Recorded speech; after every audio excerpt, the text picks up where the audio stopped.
News India first में इस समय हमारे साथ मौजूद हैं संतोष जी। समाज सेविका हैं ये और समाज में ज़मीनी स्तर पर कार्य करती हैं। संस्था भी चलाती हूँ जान की देवी फाउंडेशन। उसमें बच्चों को है ना मतलब सिलाई कढ़ाई है और ब्यूटी पार्लर है, कंप्यूटर है, ये निःशुल्क उनको शिक्षा दी जाती है।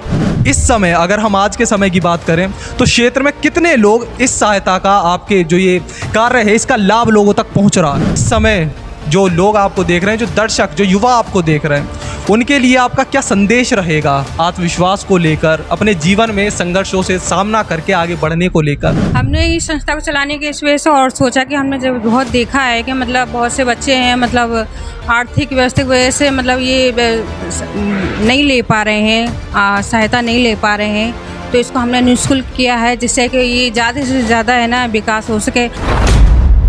न्यूज़ इंडिया फर्स्ट में इस समय हमारे साथ मौजूद हैं संतोष जी।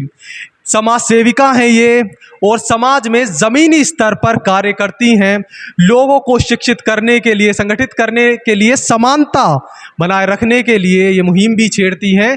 लोगों को एकता का पाठ ये सिखाती हैं। आज के समय में जब हम ज़मीनी स्तर पर उतरते हैं तो देखते हैं, चाहे हम शिक्षा की बात करें, स्वास्थ्य की बात करें, बहुत लोग आज भी संघर्ष कर रहे हैं। ऐसे समय पे एक मसीहा की तरह, एक लीडर की तरह आके खड़ी होती हैं संतोष जी।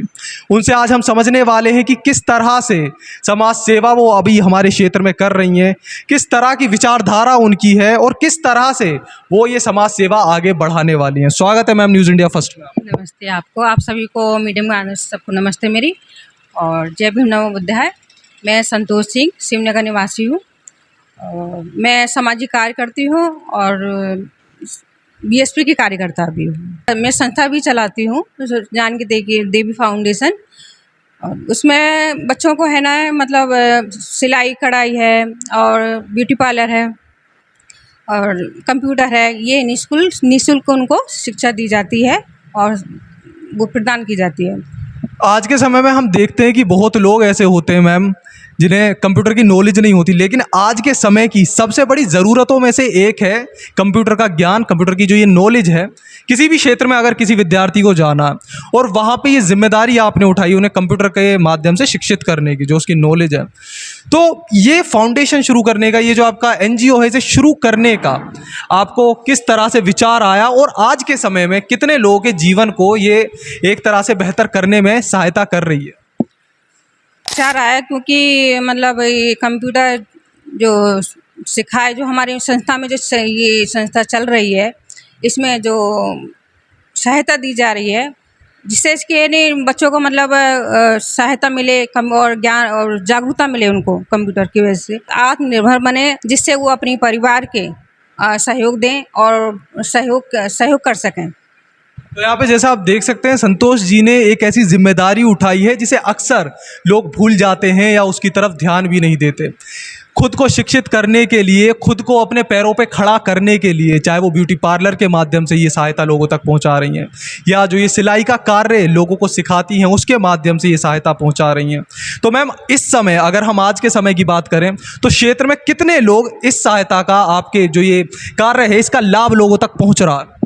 इसमें काफ़ी लोग हमारे सेंटर मतलब खुले हुए हैं हापुड़ में और काफ़ी लोग फ़ायदा मतलब लाभ उठा रहे हैं, और जिससे कि मतलब आत्मनिर्भर भी बन रहे हैं और अपना कर रहे हैं काम अपना सीखने का। और मैम, अगर हम आज के समय की बात करें तो किसी भी क्षेत्र में जाने के लिए सबसे बड़ी ज़रूरी जो चीज़ होती है वो है आत्मविश्वास। आज के समय में ये भी देखा जाता है जो युवा है उसमें आत्मविश्वास की कमी हो जाती है। वो सोचता है कि शायद ये मुश्किल है, मैं नहीं कर पाऊँगा। तो जैसे आप इतने सारे युवाओं को ये कार्य सिखाते हैं तो चुनौतियाँ भी आपको आती होंगी, उन्हें समझाना भी होता होगा। तो इस समय जो लोग आपको देख रहे हैं, जो दर्शक, जो युवा आपको देख रहे हैं, उनके लिए आपका क्या संदेश रहेगा आत्मविश्वास को लेकर, अपने जीवन में संघर्षों से सामना करके आगे बढ़ने को लेकर? आपका क्या संदेश उनके लिए रहेगा? उनके लिए संदेश है कि हमारी संस्था यही काम कर रही है कि उनको आत्मनिर्भर बनाए और जागरूकता बनाए, और जिससे कि वो मतलब आगे बढ़ सकें, विकास हो सके, और इसी उस पर हम ये कार्य कर रहे हैं और हमारी संस्था ये कार्य कर रही है। मैम, ज़मीनी स्तर पे जब आप लोग कार्य करते हैं तो आप अक्सर ये भी देखते होंगे, बहुत सी ऐसी घटनाएं भी होती होंगी जो आपको प्रेरित करती होंगी कि हम जो ये कार्य कर रहे हैं इसे और बेहतर करने की ज़रूरत है क्षेत्र में अभी, और इस संस्था को, ऐसे लोगों को जिनको सहायता की ज़रूरत है उन तक पहुंचने की ज़रूरत है। तो ऐसा कोई घटना आपके साथ हुई हो जिसने आपको प्रेरित करा हो और बेहतर करने के लिए? हमने इस संस्था को चलाने की इस वजह से और सोचा कि हमने जब बहुत देखा है कि मतलब बहुत से बच्चे हैं, मतलब आर्थिक व्यवस्था की वजह से मतलब ये नहीं ले पा रहे हैं, सहायता नहीं ले पा रहे हैं। तो इसको हमने निःशुल्क किया है जिससे कि ये ज़्यादा से ज़्यादा है ना विकास हो सके और ज़्यादा से ज़्यादा बच्चे सीख सकें। और मेरी दादी जी ने भी मतलब मेरी दादी जी हैं, उन्होंने बोला कि अपने लिए ही करो, ये तुम दूसरों के करो बहुत ज़्यादा अच्छा है कि मतलब कुछ करके दिखाओ। अगर तुम सक्षम हो तो दूसरों के लिए करना सीखो और दूसरे के लिए करना चाहिए। मैं बीएसपी की कार्य करता हूँ तो मैं बहन जी के बारे में बोलना चाहूँगी कि जो भी मतलब यहाँ पे प्रत्याशी जो भी बहन जी के आशीर्वाद से जो आता है यहाँ पर, तो उनको ये सपोर्ट करें और उनका साथ दें। और ज़्यादा से ज़्यादा मतलब बहन जी के हाथों को मजबूत करें और ये 5वीं बार बहन जी है ना मुख्यमंत्री बने। और विकास जब ही हो सकता है जब हमारी बहन जी की सरकार आएगी, जब ही विकास हो सकता है। मेरा मानना ये है, मेरा विश्वास है कि बहन जी 5वीं बार मुख्यमंत्री बनेंगी। संतोष जी, जो पहचान आपकी क्षेत्र में समाज सेविका के रूप में है, लोग आपको जानते हैं कि संतोष जी अपने हित से पहले समाज का हित, अपनों जो क्षेत्र में लोग हैं उनका हित सोचती हैं। साथ में आपकी एक छवि और है, वो है बीएसपी कार्यकर्ता के रूप में। लोग जानते हैं आपकी जो समर्पण है आपकी पार्टी के लिए, जो आपकी बीएसपी की जो एक उनका नारा है सबको संगठित करने का, शिक्षित करने का, उसमें आपका एक रोल है। हम आपसे भी समझना चाहते हैं कि आज की राजनीति को देखते हुए बीएसपी की स्थिति को आप कैसे देखती हैं? मैं एक सामाजिक कार्यकर्ता हूँ बीएसपी की, तो मैं बोलना चाहूँगी कि मैं माननीय बहन जी, जो मैं उनके दिए हुए निर्देश के द्वारा जो ये आदेश के मैं उस प्रचार करती हूँ मैं।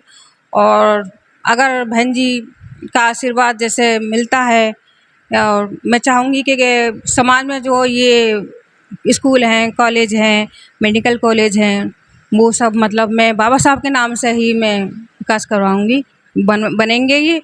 और मैरिज होम है, ये सब और बनेंगे, इनका विकास होगा। और ऐसे होगा कि जैसे कि मतलब जो गरीब बच्चे हैं, जो मीडियम जिनकी आर्थिक स्थिति ठीक नहीं है, वो भी अपने बच्चों को मतलब शिक्षा दे सकें और आगे बढ़ा सकें। तो यहाँ पे जैसा आप देख सकते हैं कि शिक्षा को सबसे महत्वपूर्ण माना जाता है और उसी शिक्षा को जिम्मेदारी के साथ आगे बढ़ाने का दावा यहाँ संतोष जी ने अपनी पार्टी की तरफ से बताया कि शिक्षा की जो महत्वता है उसको पूरा करने के लिए इनकी पार्टी पूरा कार्य करेगी। ये दावा भी इन्होंने यहाँ पे करा। ऐसी समाज सेवा के माध्यम से पहले ही ये बहुत से जीवनों को बेहतर करने में सहयोग कर रही हैं। कैमरा के उस तरफ है हमारे साथी सोनित पाल, मैं ठाकुर शिवम सिंह आपके साथ। शुक्रिया।